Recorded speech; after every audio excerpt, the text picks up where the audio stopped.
Rahul, hi, Anisha this side. Wanted to begin by understand the strategy at Thyrocare because of late you've made quite a few acquisitions, right from Vimta Lab to Polo Labs, etc. Is there a bit of a lack of organic growth and that's why you're looking at inorganic? Or what's the way to grow from here on, organic or inorganic? No, our organic growth remains quite consistent in the mid-teens. So at least the COVID effect is gone, and with the non-COVID business has been on a healthy growth trajectory for quite some time, actually. I would say almost 6 to 8 quarters. But we felt this is a good time. As you know, Thyrocare has the lowest cost backbone in the country, and we thought this is a good time where when many great regional brands have been built and can be put onto the Thyrocare backbone and really scaled up. So it's a mix of organic and inorganic growth that is part of our strategy. We are doing small acquisitions. They're not very large, and they're very focused on geographies where we are not present or very weak. So Polo Labs was in Punjab, where we are very weak. Vimta is in Hyderabad, which again is a geography that has not been, a strong point for Thyrocare. And earlier this year, we had acquired Think Health, which gave us the ECG at home capability.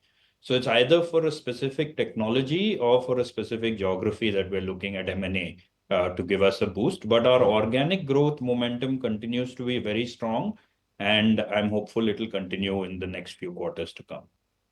Wanted to deep dive into the acquisition that you did recently, Vimta, and we understand that you rolled back the regional, labs in Delhi and Kolkata. They had rolled back the B2C plans as well, and they were facing some pricing pressures. How difficult it would be for you to turn around that, and what's the expectation of the scalability of that business and the contribution that can come from there? Understood. See, Vimta is a fantastic brand. A lot of investment has been gone into making it the brand that it is, and it's very strong in AP and Telangana, which is where Thyrocare is not very strong. And we believe with our technology, our quality footprint, our efficiencies in processing, we can definitely work together to create a tremendous amount of synergies for both companies. And so that's the logic that sits behind it. There was almost like a price war in the entire diagnostic space. And one is getting evidence that things are getting settled now. Is that geo moment in the diagnostic space over? I would say competition, firstly, as I've been saying, a large part of the competition was in metro tier one because of the new age competitors that had come into the space. If you look at Thyrocare, 80% of our business is tier two and beyond. So we never really had that, headwinds that were coming in the metro areas. That being said, even in the metro areas, people have realized, diagnostics is a fairly complex business. It has both forward logistics as well as reverse logistics, home collection, multiple different capabilities to win in this business. And I think people have realized that, just by burning, it's very difficult to build a good business. And a lot of rationality has prevailed, I would say, over the last 6 quarters. You've seen the kind of price hikes that most of the people have taken in metro regions. So I would say, yes, definitely feels like the competition has eased off. Right now, you expect the diagnostic business to grow, and I'm splitting the diagnostic business into two. One is, let's say, primarily diagnostic, which talks about preventive care, and the one which is talking about identification. Is that the word we use, preventive care and identification care? It's preventive care and sick care, to make it very simple, Nikunj. And I believe both will grow, but there are different trends. Preventive care has always been growing, and in the post-COVID world, definitely there has been a lot of awareness on preventive care, and that is definitely growing faster. But what we've seen also, for example, we had the change of season and a lot of fever cases.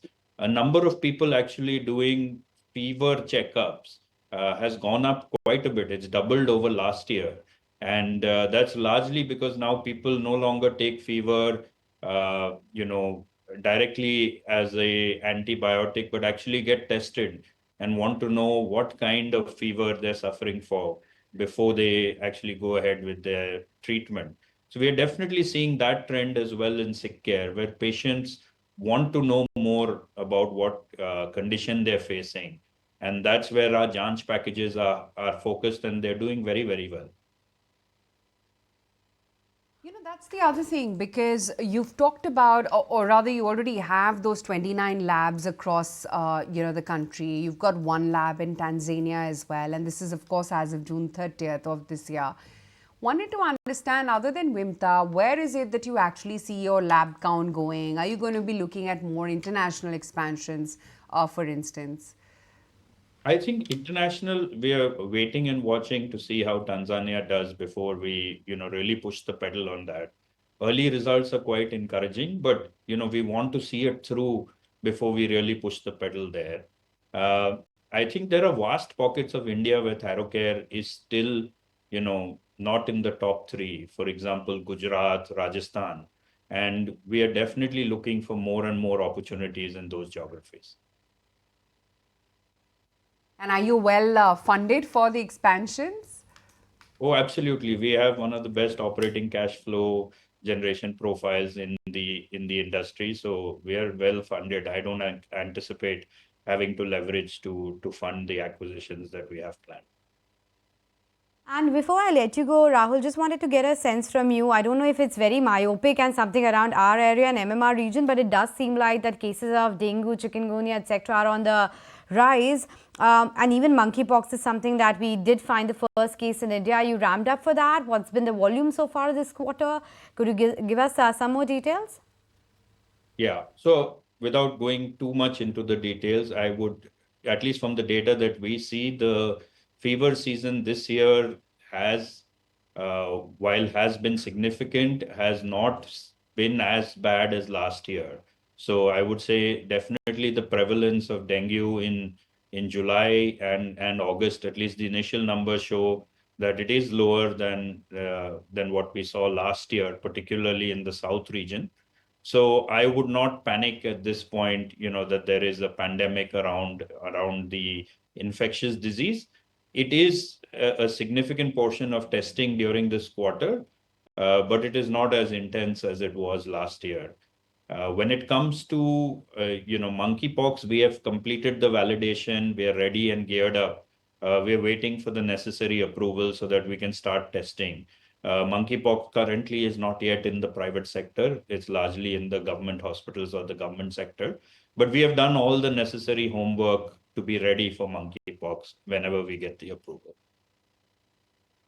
So good to have you on the show, and kind of relieved that the numbers are still lesser than last year, when at least it comes to dengue as well as chikungunya. Quick break on that note. Still